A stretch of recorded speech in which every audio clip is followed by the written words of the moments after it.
and welcome to the Friends of Israel's Jew and Gentile podcast. I am your host, Chris Katulka, and with me is none other than the Jewish sage himself, the one, the only, Mr. Steve Herzig. How are you, sir? I am doing great, Chris. I got a lot of news for you. You've been away for a little while. I have been, and you've been gone too. I've been gone too, but I gotta tell you, I've been attacked by two geese. You were attacked? Attacked. Here at the property? Here at the property. Oh, yeah, they're mad. Drove me to the pavement. They're anti-Semitic. The mom and the dad attacked me. I didn't even know geese could fly that fast. They flew right into my head.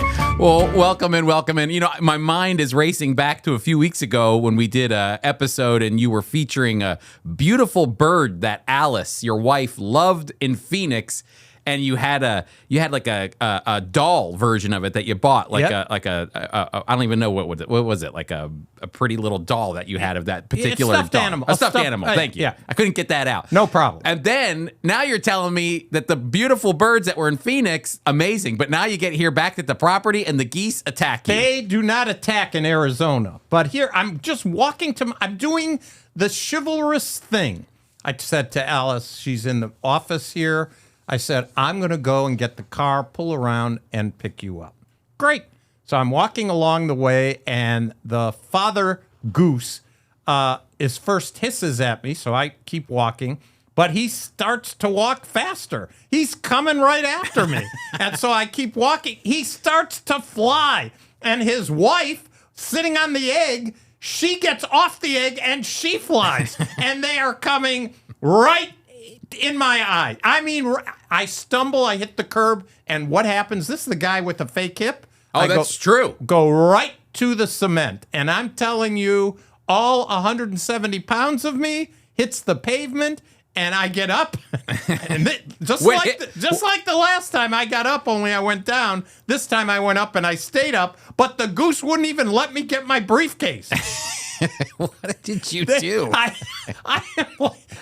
First thing I'm thinking, if Alice saw this, she would be laughing her head off. Your family is good at that. Your family taught me the art when I would hang out with Sam and Jonathan. They taught me the art of being able to enjoy people falling. Somebody else's trouble. That's right. They would laugh so hard. So Roxanne pulls up in her dated Cadillac. She's got a big old Cadillac. And she said, Steve, do you need help? I said, yeah. The goose has my briefcase. So she said, Did it really take your briefcase? It didn't. He every time I went towards to get it, he was ready to get me. So she said, no problem. So she pulls her Cadillac, drives towards my briefcase, honking the horn, and the guy went away, and I took my thing. So anyway. See, I'm gone for 3. You don't tell me anything. You tell me nothing. You've been away. You tell me nothing. Here I am with no information. You're on vacation. I'm not calling you. So anyway, I have this issue, this major issue. And I said to Alice, hey, did you laugh? She said, oh, Steve, I saw that. I said, so were you laughing? She said, Lisa and I were there. And no, we were not laughing. It was horrible. Yeah. I said, it was horrible. It took me intense. It took me 2 days. Really, I had bones in my body, and the titanium that was rustled up. And were you sore? Oh, I was sore I still have the bruise on the back of right above my tush. And right below my back. Well, if you're just tuning in, you know, Steve's sharing about getting attacked by geese, but you have to know our property. We live, our offices, the Friends of Israel offices are on 138 acres of land in between the New Jersey Turnpike and 295, which runs up and down beside Philadelphia and New Jersey. And so we're kind of isolated at the same time in the middle of everything. And the geese, of course, they love our property because a lot of it's grass. So they come and they eat, and there's a ton of them. And sometimes during the season, they can get really hostile. Well, because they lay their eggs. That's right. Here's the deal. So the state of New Jersey has laws about these geese. You can't do anything. However, you could get a variance. You could get an exception. And the exception is if the exception is if you feel as though the geese are being anti-Semitic. No. Yes, in my case, they were anti-Semitic. Get them out of here. But I was the first one to be, really attacked where they fly. So Walter, our maintenance head, he's the guy in charge. They sent me a video of him moving the geese away with a stick, and Did they attack him? Well, he had the stick, so they wanted to, but we were allowed by the state of New Jersey if employees are in danger, like we were. Like you were. You could take the eggs and break them. Oh, really? And so that's what they did. However, I came back the next day after the attack last week. I feel like that would make them more angry. 3 other people were attacked. Oh, really? Dan Pearson was attacked. Jeannie Green was attacked. These folks, these are people who work at the office. So I'm telling Chris for the first time. That's amazing. So all this stuff happened, of course, right near the end of my tenure. And today, Chris, is my last day. Not your last day. Listen, time out, people, because I've actually had people come up to me, is Steve going to keep doing the podcast? Is he still on look, they're concerned. Wait, you mean all 7 of them have contacted you? I don't think so. All 7 of them contact me. Is Steve leaving? So reassure everybody. Tell everybody what's going on. I'm not leaving. I am turning over my vice presidency to Chris Katulka. He will be the vice president of North American Ministries. I will be the person who's the gopher. Go for this, go for that. Do it exactly where I started with Friends of Israel. Well, there's a more technical term to what you're called now. It's not a gopher. It's a consultant. I'm a gopher. That's an elevated gopher. You'll say, Steve, are you doing? I want you here for the podcast next week. I'll be here. Go for this. Steve, there's a church there. They need a Passover. Will you do a Passover? Go for this. Okay, I could do that. Gopher. No problem. Consultant. Steve, I partnered with a software called Artificial Intelligence, AI, and I wrote a poem for you, okay? Let's hear the poem, All right, Chris. This poem is called Steve Herzig, the Sage with a Shtick, okay? You are the Jewish sage. So I'm going to read this. This is a poem for Steve Herzig. In the land of brisket and bagels divine lives a sage named Steve with a gospel spine. Born with chutzpah and Torah scroll flair, now preaches Messiah with passionate care. I like that. I do too. He once walked the halls of the synagogue proud, and now he's loud for Jesus, and oh, is he loud? These walls here, Steve, have actually been double insulated. The walls cannot contain me. That's right. He'll teach you Yiddish in half a day, then kvetch, sei gesund, live and be well, oy vey. With a Bible in hand and a pun in his pocket, he launches deep truths like a theological rocket. From Moses to Paul, he'll chart every page, quoting rabbinics like a Talmudic sage. From Moses to Paul. He'll eat gefilte and talk about grace, declare Yeshua in every place. Whether deli or diner, he's bold and devout.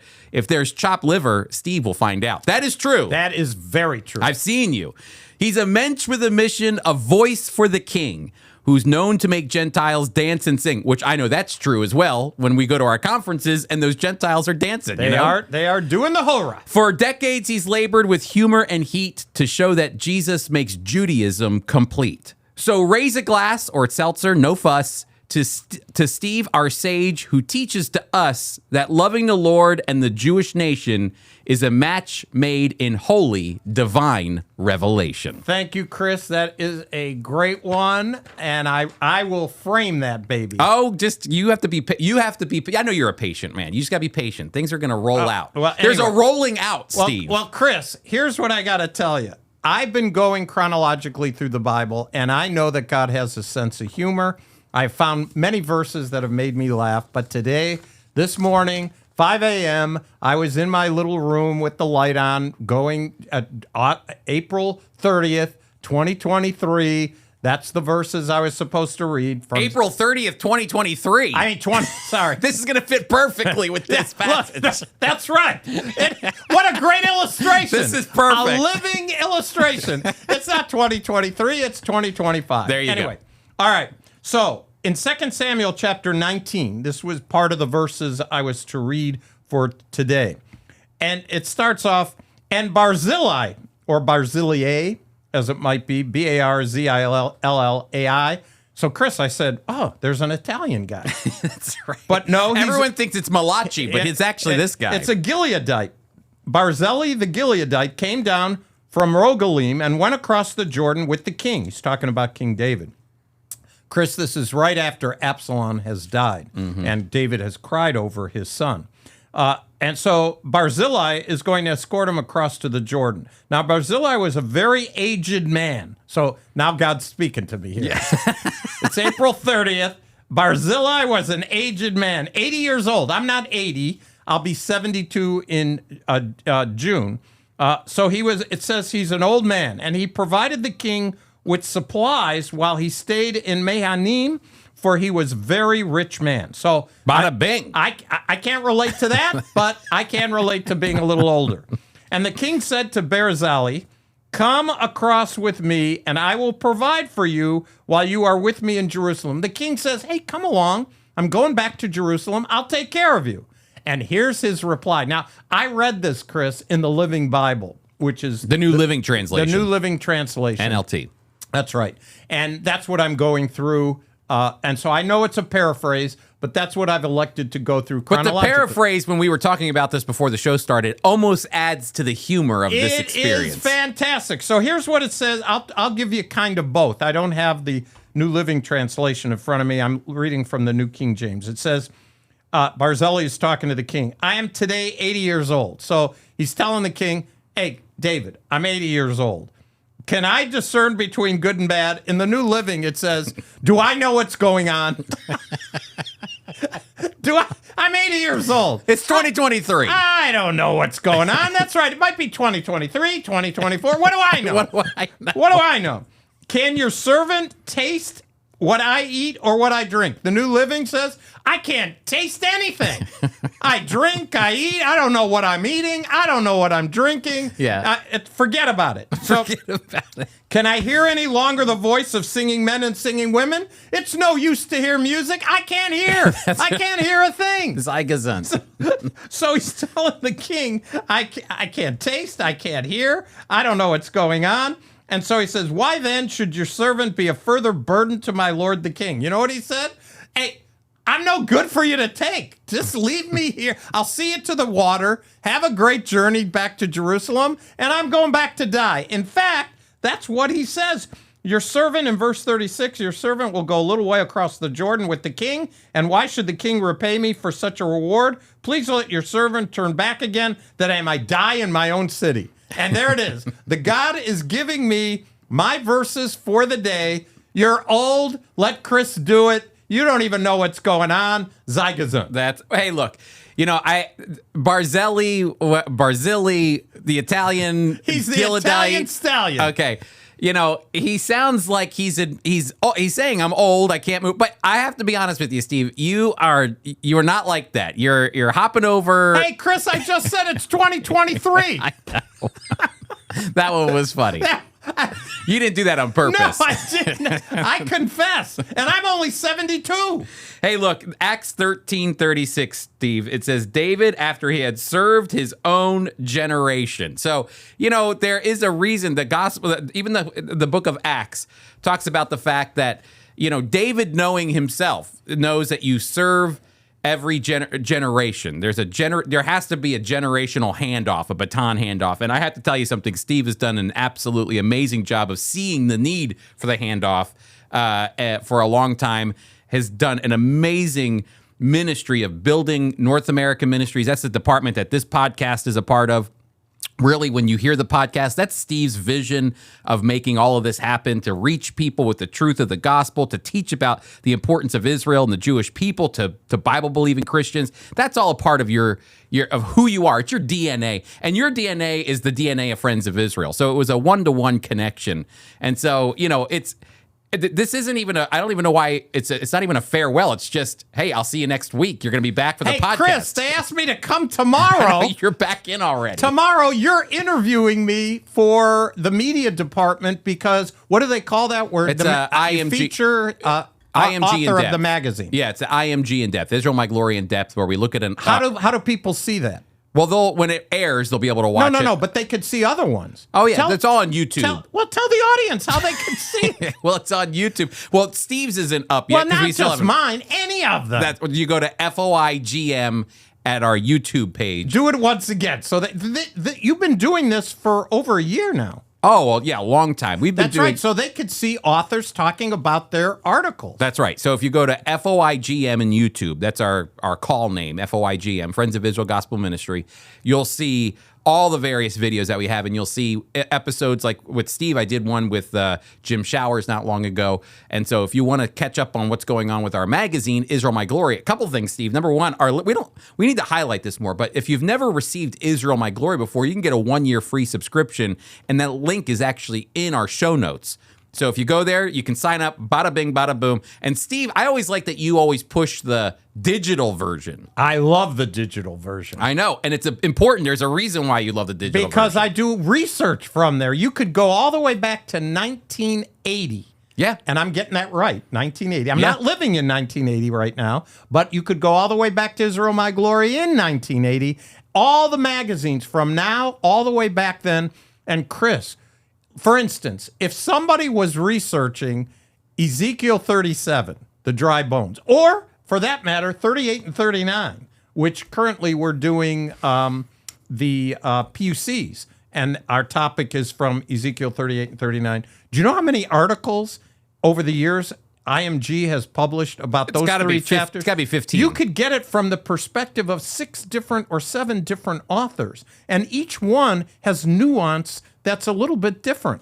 I found that to be really helpful. Oh, yeah, so-and-so wrote that, and so-and-so. And you were able to read it because everybody draws differently. The Spirit of God takes a passage and imprints it on the heart of who's ever writing or speaking, and it's really helpful to them. Yeah. So if you want to go to israelmyglory.org/subscribe, you can either get the printed version or the digital version of Israel My Glory. And as Steve said, you get the digital and you get 45 years of Israel My Glory magazines right at your fingertips, and all the research and all that fun stuff. Again, you can just go to israelmyglory.org/subscribe. Well, Chris, the latest magazine is coming out. It might be out already. This is good. Yeah. And I wrote about stickers. Stickers, that's right. I wrote about stickers, and I asked media, I said, I would like a big thing where people can call our number, 424-444-1948. Wherever I go, I do that number all the time. I do it so often, Chris, that I'll go 424-444 and point to the people, and they say 1948. There you go. I did, Steve, yesterday you've trained me so well with the phone numbers, that 424-444-1948.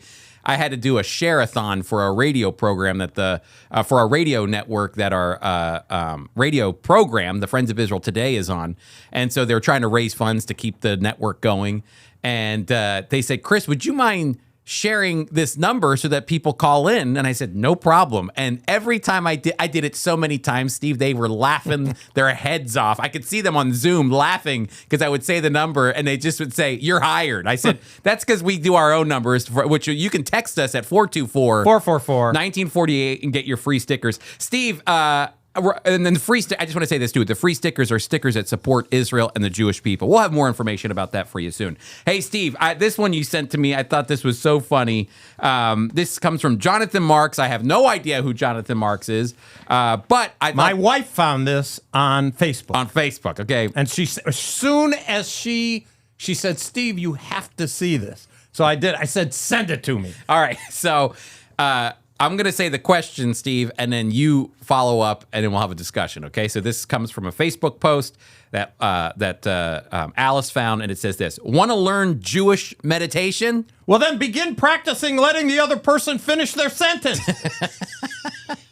That's so true. It's so Steve Herzig. I have been lambasted through the years by lots of people, justifyingly so. I mean, I've had people come to me, including my own wife. She makes a face, grits her teeth, and says, "You never let me finish. You never let me." And she's right. But at least from this joke, it's in our DNA. Yep. Well, I have to tell you, what's funny is that I'm not Jewish, but I will say I'm Italian. So I've got the Mediterranean in me. And there is that level Oh, of... you're like Barzillai. I'm like Barzillai. I'm the Barzillai of the group. I'm Barzillai's son, that's going to go across with David.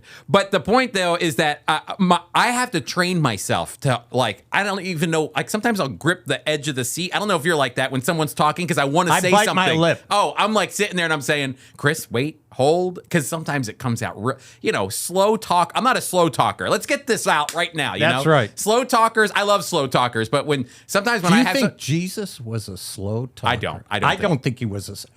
Apostle Paul? Not a slow talker at all. I bet you the Apostle Paul interrupted. I bet you there were apostles, and he's probably going on a desk with his fingers and finally say, will you guys say what you mean? I don't think Peter was a slow talker. You know who I do think was a slow talker, though? I have a funny feeling that John was a slow talker. I think he was very introspective. He was the Bruce Scott of the apostles. 100 Paul. He was, because 100 Paul, 100%. I could see the way that Paul writes, and he's thinking, Matthew, Mark, and Luke, they're writing in a very chronological, logical way. You could see they're getting it out. John is thinking so much more theologically and more... He's a deep thinker. Yeah, and so I don't know. If I had to sit there and I was sitting around a table, I'm sure John would just be sitting there going, these knuckleheads, talking so fast and so much. But anyway, it's fun to read that, Steve, and to laugh at that. That's Jewish meditation, letting the other person finish their line, which I didn't even let you do as we were discussing. Let's see if people notice this at all. Who We knows? cut each other off all the time. That's right. All right, That's Steve, right. you've got this article that we're going through today, AJC report. This is the American Jewish Committee. For the first time, a majority of American Jews changing behavior toward the fear of anti-Semitism. And Steve, I just want to also highlight really quick today as we record on April 30th, Wednesday, it is Yom HaZikron, which is the Day of Remembrance, which is a Israeli holiday to remember those who have fallen in battle. And so it's a really important day for the Jewish people. They're leading up to actually Israel's. Is tomorrow Israel's? Yeah, tomorrow's Israel's Independence Day. They stopped today for 5 minutes, I think, or maybe it's a minute. The sirens blast, and because this is their Memorial Day. That's right. But it's so difficult now in light of the war, the hostages. In recent past remembrances, they remembered the soldiers who died in the various wars and issues, but there's still a war going on, Chris. Mm-hmm. There's still a war going on. There's still hostages, alive and dead, in the hands of Hamas. And so the country, it's really difficult. So the remembrance is not it's an in-process remembrance, and the celebration is kind of a muted celebration. We're glad they're independent, and that costs lives as well. But they can't fully celebrate independence because some people, their own people, are in the hands of the enemy. And this, what's going on in Israel, as Israel's at war with Hamas, and their stated goal is to destroy Hamas. And so even recently, Hamas has said, "Oh no, we'll enter into a ceasefire deal." 5 years they want. We want 5 years, and we'll return all the hostages. That gives us enough time to get a few more machine guns, a few more grenades, rockets. A few more rockets. That's right. And so Israel's going, no, we're not giving you 5 years. Because Israel's got to balance the fact that they need to destroy Hamas and also get the hostages out. And so I know this also is a lot of tension among Israelis, because Israelis have the view of, well, no, we got to destroy Hamas because we don't want this to perpetuate into the future. And then also the other side is, well, we also have to get these hostages out. So there's that balance. But what's going on in Israel this is the picture of anti-Semitism, that even though something is happening halfway around the world, Jewish people today here in the United States are feeling the pressure of anti-Semitism as it goes up because of what's going on in Israel. All of a sudden, Jews are facing anti-Semitism. Jewish people are facing anti-Semitism on college campuses, just walking down the street. And that's what this report comes from, Steve. February 12th, 2025 in New York, is that actually Jewish people are changing their behavior due to the fear of anti-Semitism. Chris, this report has come out since 2018, when the Tree of Life synagogue was 11 people were killed in that synagogue. And so the American Jewish Committee decided to do a study and turn out a report every year depicting anti-Semitism in the United States. And Chris, for the first time, this to me just jumped out of the report. 56% of Jewish people, that's over half, Chris, have said that they are changing their behavior. You know, what does that mean, changing their behavior? Well, for religious Jews in America, this has never happened before, that the majority of the Jewish people practicing Judaism will now walk out of their house when they used to wear a yarmulke for the men, say, you know what? I'm not going to do that. I don't want them to know that I'm Jewish. You know what? The mezuzah that's hanging on my door, I'm going to take that down. Chris, this started over 10 years ago in France. We've talked about it here, where Macron told the French people, we can't guarantee your safety. And we were critical of that. Chris, now in the United States of America, the majority of Jewish people are saying that I got to change my behavior. This impacted me in such a incredible way. Chris, my grandparents came at the turn of the 20th century, in the middle of a period of time of a great wave of immigration between 1880 and 1917. Some 2 million Jewish people coming from Eastern Europe, and they're coming to the Golden Land. This is my grandparents, 2 grandfathers from Vienna who didn't know each other, one grandmother, my father's from Poland, and my mother's from Hungary. They left when they were young, some of them leaving their family. I mean, not all of them could go. So they took the ones who could go, and they left. And then, of course, they met. The 2 couples met, had my dad and my mom who met. But they were going. They were going to the Golden Land. This was the place of opportunity. We could be Jewish people and not be persecuted. This was big, big. They passed that on to my parents and to my uncles, my mother's brothers, who in World War II, when Pearl Harbor was attacked and Hitler in Germany was raising the ugly head of fascism, my uncles, my father enlisted in the army because they wanted to defend America. They loved America, and they did. And when I grew up, any kind of family get-together, my uncles, my father, they would talk about World War II. They talk about defeating Hitler. They talked about their experiences. They talked about the Holocaust and what President Eisenhower found. And I heard stories, and it was always America, America, the land of the free, the home of the brave. They loved America. And what a great place for Jewish people to be. You know, now it's not that way. And when you if you actually do like a study of migration of Jewish people, it's amazing what's happened over the years. Jewish people, when they get kicked out of Israel by 135 AD, they begin to migrate to Italy, and then ultimately from Rome to that's where Barzillai came from. That's right. Just reverse. He didn't. But they ended up in Germany, which were along the Rhine River, and thrived. And they thrived. Why did they thrive? Because they were able to build businesses. They didn't face persecution. They could be Jewish. And then what happened? Served in World War I. Well, this is going back even to the 4th century AD. I'm going way back. Okay. But that's where the Yiddishkeit culture begins to build, and Yiddish becomes almost an official language by I believe it's about the 10th century AD. It's been around for a long, long time.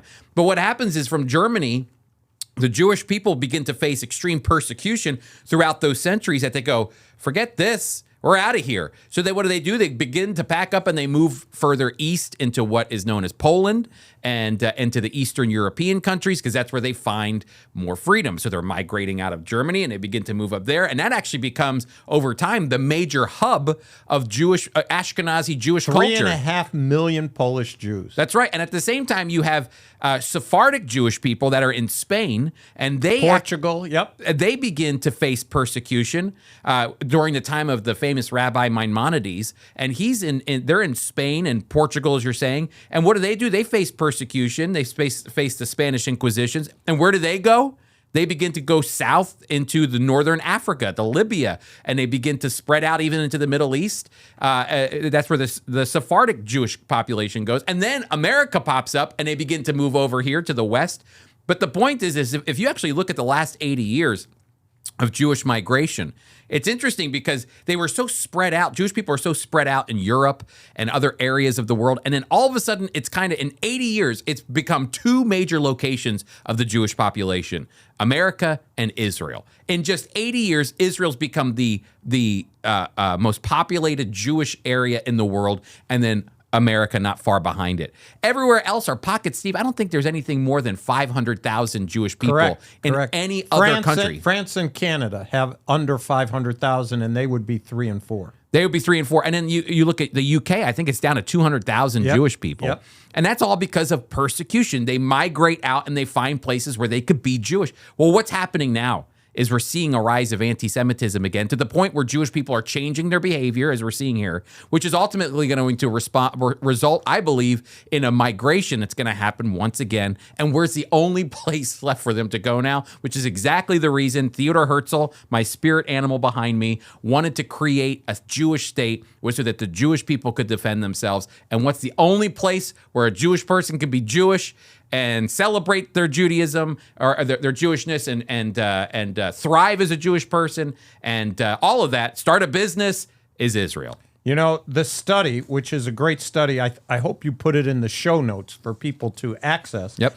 90% of the Jewish people, Chris, that's 9 out of 10, know there's more anti-Semitism. Now, you and I know it. We live with it in the sense that we study it all the time. But that means that all Jews, atheists, religious, people who pay attention, young people, old people, 90% know there's more anti-Semitism, and 77% of American Jews feel less safe. I never thought I would hear that.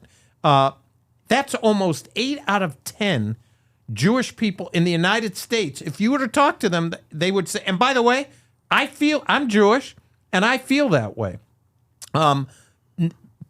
If you're on a college campus, you're around it all the time. Alice and I fly our Israel flag. It's it's not the flag itself. It's what do they call a wind? What is It's got little flyers on it, and it flies in we have a kite? No, but what? It hangs in front. I have an American one.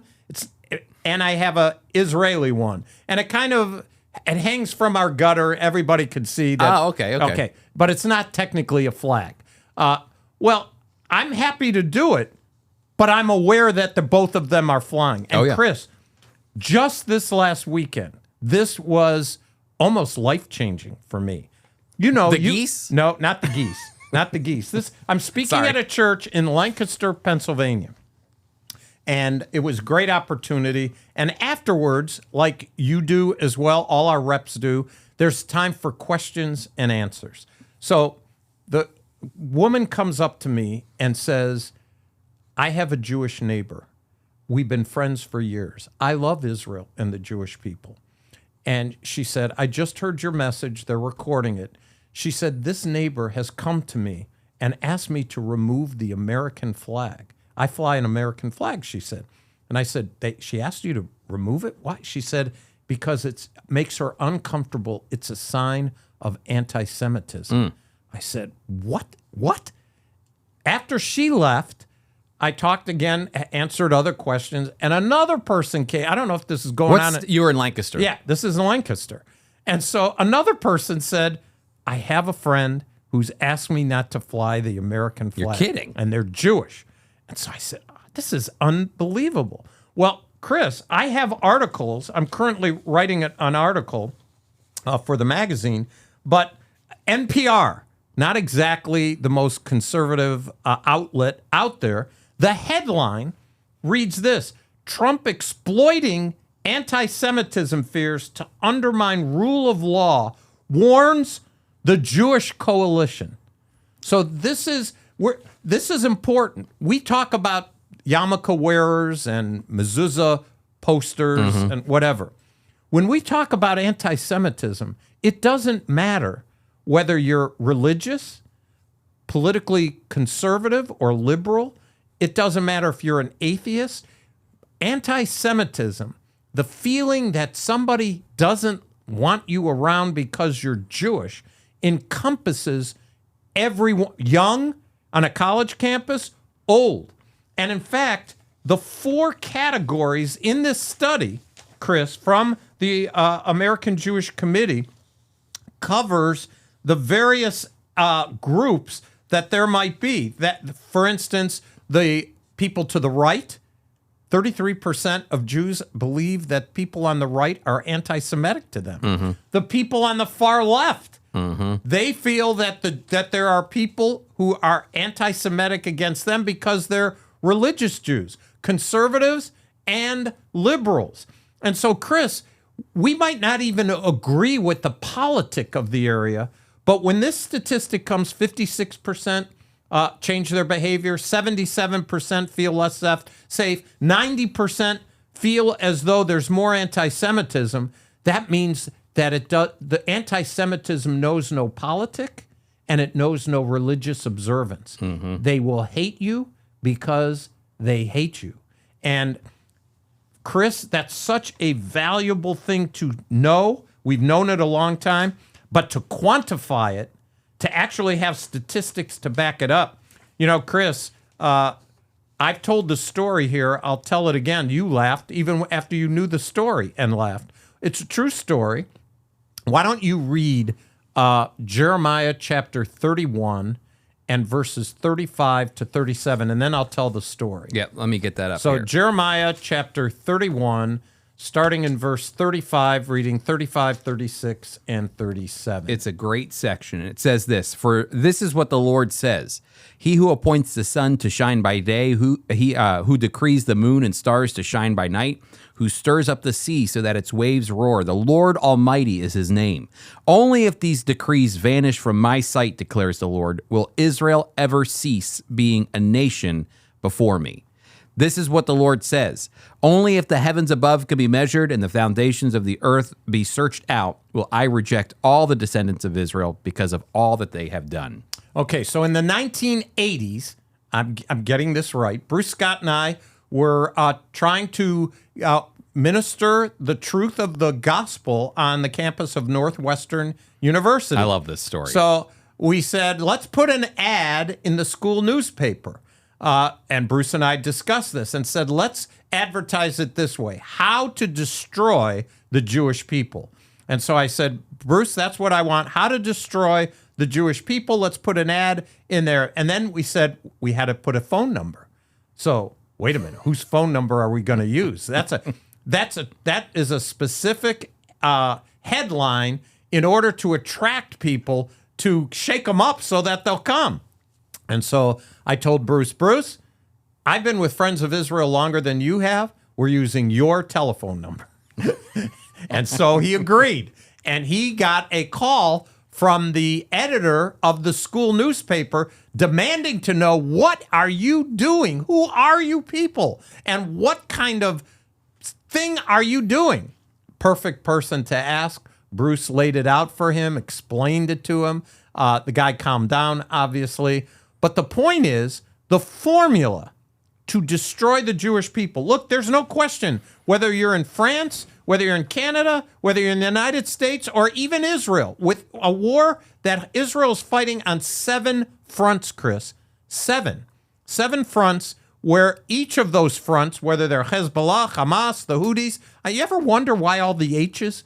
It's like on alliterated purpose. enemies. Yeah. Alliterated Hamas, the Houthis, the Hezbollah. What? My last name's Herzig. Am I in trouble here?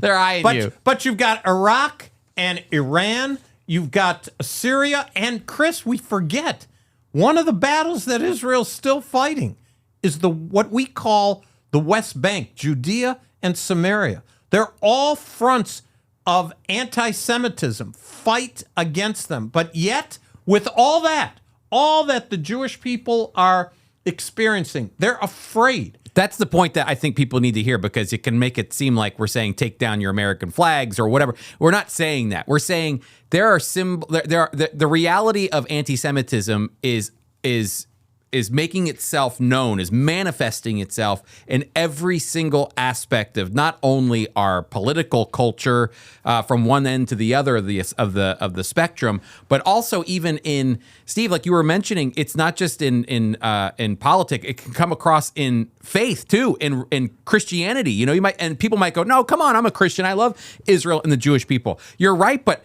if you go on social media platforms like X today, there's people like Candace Owens she can be critical against Israel. That's fine. But she starts labeling Jews, Talmudic Jews who do this and Talmudic Jews who do that. Steve, that's the most anti-Semitic thing. And she claims to be an evangelical Christian. And I'm sure that these people, I'm not labeling them anti-Semitic, but if you want to know why a Jewish person might feel a little uncertain about the future when it comes to, you know, how they relate with people around them, anti-Semitism, there's a brand new commentary that just came out on the book of Revelation, Steve, and it's by a teacher named Kenneth Gentry, who is a very popular. Yeah, he's been around a while. Okay, you want to know what his commentary on Revelation's called? It's called The Divorce of Israel. That's the name of his commentary. I'll read what it says. It says, the divorce of Israel presents a redemptive historical approach to Revelation. In it, John presents, the Jewish apostle John, presents a forensic drama where God is divorcing his old covenant wife, Israel, so that he can take a new wife, the new covenant, Israel of God, composed of Jew and Gentile alike. Thus, Revelation presents a vitally important redemptive historical transition from the land-based, ethnically focused, temple-dominated Old Covenant economy to its worldwide pan-ethnic, spiritual New Covenant fulfillment. And it does so by highlighting God's judgment upon first-century geopolitical Israel. Now, you know, wait. I mean, you imagine you're not a believer in Jesus. That's what I was Jewish people are not gonna read the book, but they will talk about that title. Boom. That title is going it's gonna go viral. I'm telling you, I sit there and I am a Bible-believing Christian. I'm not Jewish, and I look at that and say, you couldn't come up. What he's talking about is there's a lot of people that believe in replacement theology. That's right. It's nothing new under the sun. He's trying to get, and he did with us. He's trying to get a rise. But I'm just he's gonna get his rise. But what do you think that does when it comes to ministry to Jewish people? You know, the divorce of Israel. It carries so much weight when you say something Chris, like that. I have said I will not change my statement. Theologically, anti-Semitism is replacement theology. 100%. It's theological. There are people we're saved by grace through faith, not of ourselves. It's a gift of God. No problem. Anybody can be saved when they trust Christ as Savior. But you can hold a eschatological view that is awful to the Jewish people. We've said this before. When you go through Yad Vashem, at the very first, which is Israel's Holocaust Museum, the very first section of the museum that you begin to go through as you go through chronologically the historical events of the Holocaust, it's not Hitler's birth or upbringing. It's actually the history of anti-Semitism that was born out of replacement theology. The whole first section has to do with St. Augustine's words in his book, City of God. Martin Luther's books or letters against the Jewish people. Like these become the foundation for how even Yad Vashem goes, hey, you want to know where this came from? Hitler didn't invent anti-Semitism. Actually, it's got a lot of history that goes back further than just Hitler. It actually can be grounded in what the church was teaching at that time. And so anyway, Steve, you were just saying theologically how important that is. And that's why I just want to highlight once more out of this poem that it does highlight that you are a theological, where did it go here? I had it. With the Bible in hand and pun in his pocket, he launches deep truths like a theological rocket. There you go. There you go. Chris, we're going to segue to the news, but I think some of the news has to be, I don't know if you could access it. We are actually going to launch our video Friends of Israel, Jew and Gentile podcast. Well, we're doing an intro video coming up, and I want to hold off on it. I'm glad we're teasing it, but I want to hold off until we get into our new podcast room. We're developing a whole new That's podcast right. room. They kicked me out of my office. It becomes the new podcast room. Well, we're getting kicked out of this one right here. That's right. That's so right. We're playing mutual musical kicking. That's that's right. Mutual kicking, which is fine. So, but I do want to say, look for our video. We'll highlight it. Well, I want to highlight it now because it's like they've never seen anything like it. I showed it to my kids yesterday, and they went, ay, ay, ay. That's a great ad. Okay, so we have news. What's the first one? All right, Steve, we've been talking about anti-Semitism, and, George Soros gets a bad rap, because of the things that he supports and invests his money in. And his son is coming up the ranks here, Alex Soros, who is the notorious... He's called Notorious by Fox News. Yeah, exactly. Notorious. The notorious billionaire son, George Soros. The Open Society Foundations. He's the chairman. Yeah, he's the chairman of that. Younger guy, but here's the thing. Steve and I like to listen to... Hugh Hewitt in the morning. Well, not in the morning anymore. He's in the afternoon. Afternoons now. And he always has a great Israeli journalist named Haviv Reddick Gur on. And Haviv Reddick Gur says the definition of anti-Semitism is the fact that Jews, it's not just stereotypes. Everybody's got stereotypes. It's more than that. It's the anti-Semitism is the belief that Jews are the obstacle to global redemption. The reason the world doesn't move forward and there's always problems, it's because of the Jews. And you can go back through history. Go back to Haman. Haman goes, there's a certain people, okay? They're a problem here, and they got their own ways, and we got to get rid of them. So it's a great definition. And one of the ways he defines is he shows that the progressives that have an anti-Semitic bent because of what's going on in Israel, they start to show anti-Semitism toward the Jewish people around them here in the United States or in Europe. It's the belief, not just the fact that Israel's the problem, it's that they're the problem. And that's why they get attacked. And so he even was saying, if you notice, Haviv Reddick Gur was saying, if you notice what goes on is what's happening in Israel, all of a sudden there's protests about Israel, and alongside it they go, do you know why there's police brutality? It's because of the Jews. Do you know why the poor people don't ever make their way up society and they can't pull themselves up by the whatever it is, the bootstraps? It's because of the Jews. The Jews, they control the media, they control the finances. And so here, Alex Soros, which I agree with him here, is saying, fuming at the left-wing climate group, okay? It's a climate group, has nothing to do with Jewish people, has nothing to do with Israel. And we could also say Israel's actually a very forward-thinking when it comes to the climate. They've been using solar panels for 50, 60 years. That's right. But he's saying they're fuming at the left-wing climate group over Palestine obsession. And he says, what the H, or I'll say, what the heck? And Alex Soros, the son of notorious billionaire George Soros and chairman of the Open Society Foundation, took aim at left-wing climate groups, saying all they do is talk about Palestine. I love this, Chris. He says, we gave them money, and now all they do is talk about Palestine. It's ridiculous. This is a left-wing guy who's supporting them, and he's saying, what the... Yeah. Come on here. I'm giving you money, and this is all you do? This is ridiculous. But this, again, I think this plays into what Haviv Reddick Gur is saying. It's look at all of the injustice toward Christians that are being persecuted in Syria right now. And look at the actual genocides that are taking place at the hands of Muslims in other places.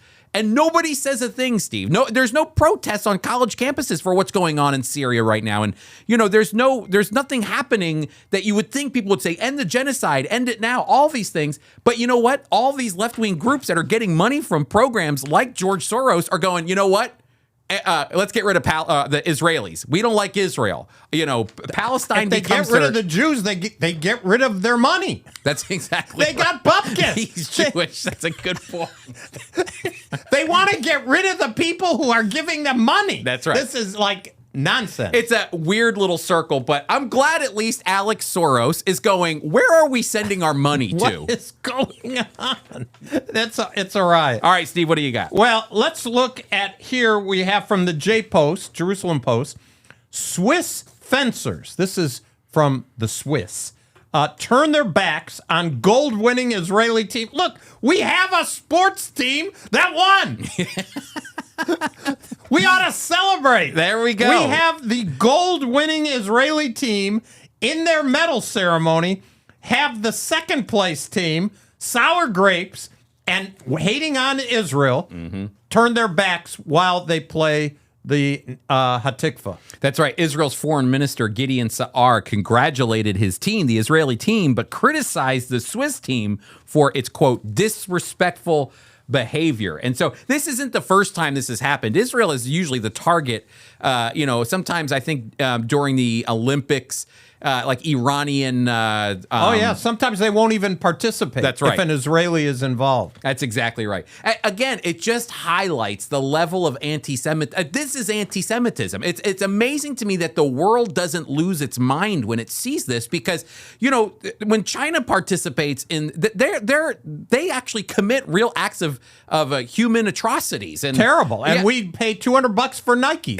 That's exactly right. But the reality is there's Israel wins a what is this? A fencing contest, and they get their backs turned on by, it just shows, and nobody does a thing. Nobody. It's just an article. Just the way it is. It really is true. That's the way it is. Well, Chris, I was reading USA Today. Again, NPR, USA Today. Yeah, you're all over the place. Fox News. When you go to a source, this is important. Our listeners are sharp enough, all 7 of them. They know that you go to a source, you're going to have certain expectations because you know the paradigm that they operate from. 100%. I have no problem with that. And I read or listen to all kinds of things, knowing I'm going to have to try to discern what they're saying. So USA Today, I would say to the left of the center. Yeah. I would classify them. And here, under education, is what has been going on quite a while between Donald Trump and Harvard. But now the headline is, as Trump clamps down.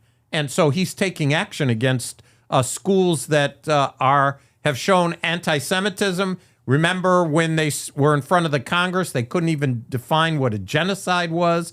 So this has been going on for a long time. So as Trump clamps down, Harvard finds evidence. Now, they're supposed to be smart. I graduated in the top 10% of the lower third of my class. Harvard would not be a place I could get into. I couldn't even sniff them.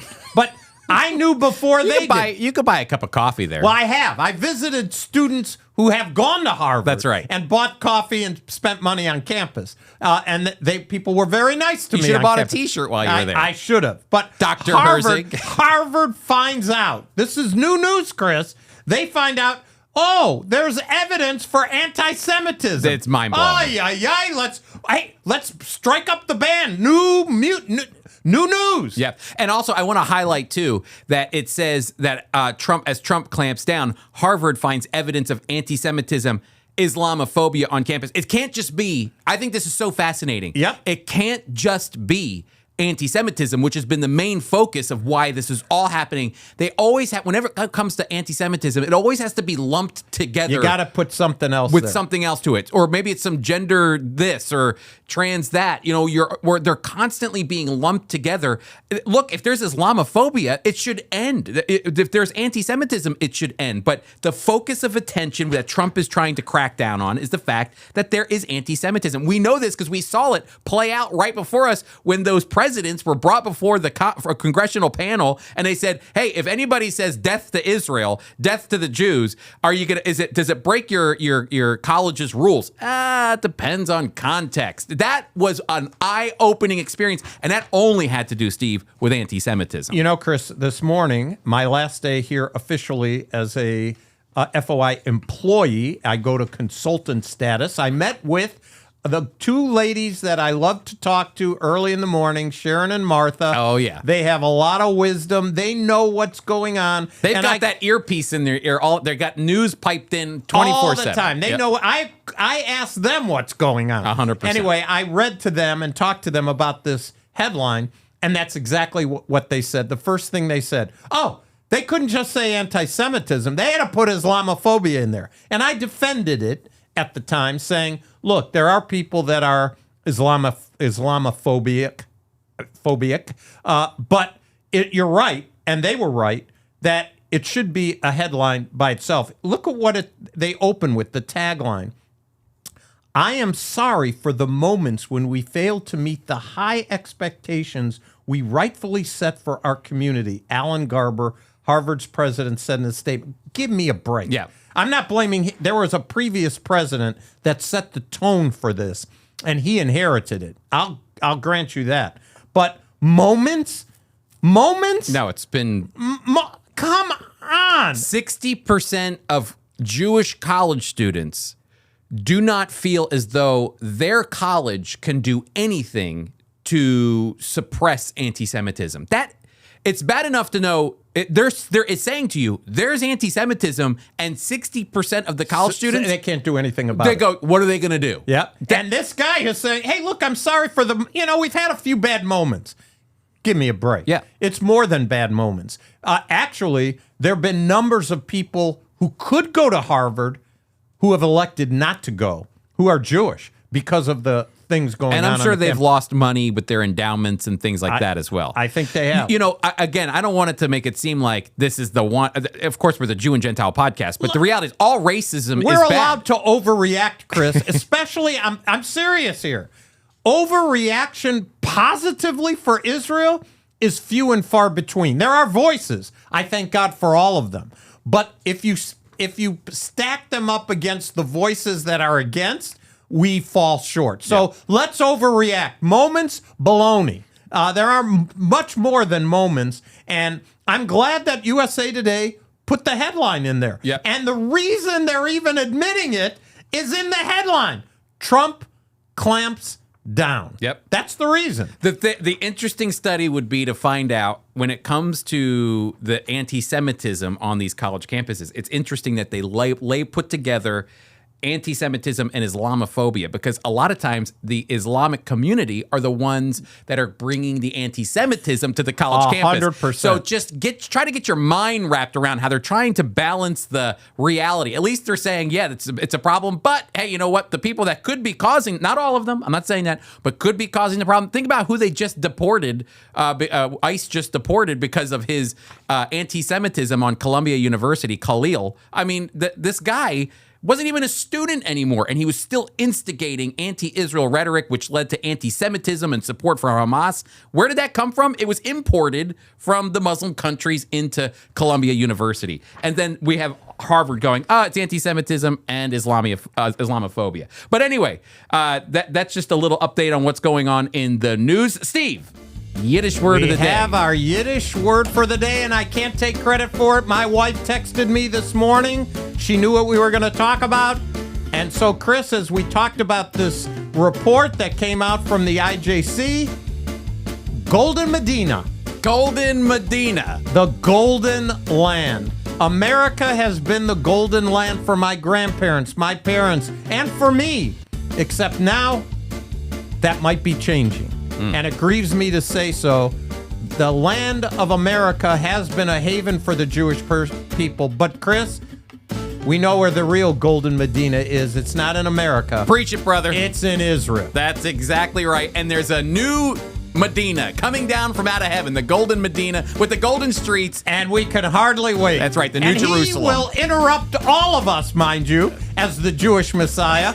In the middle of whatever we're doing, he'll be coming, and he'll stop every mouth. I love it. But you know what? Hey, everybody, thanks so much for being a part of the Jew and Gentile podcast. I just want to say this, Steve. We're talking about the New Jerusalem coming. And if you want to know what's going to happen in the future, if you want a guide to the end of the world, then you got to join us for our FOI Equip class with Dr. Tommy Ice. He's coming. He's going to be a part teaching. The Iceman. That's right. Talking all about the Olivet Discourse. You can sign up for free by going to foiequip.org. Remember, FOI Equip is the sponsor. And get stickers. And get your stickers by texting us at 424-444-1948. We should always do this up front.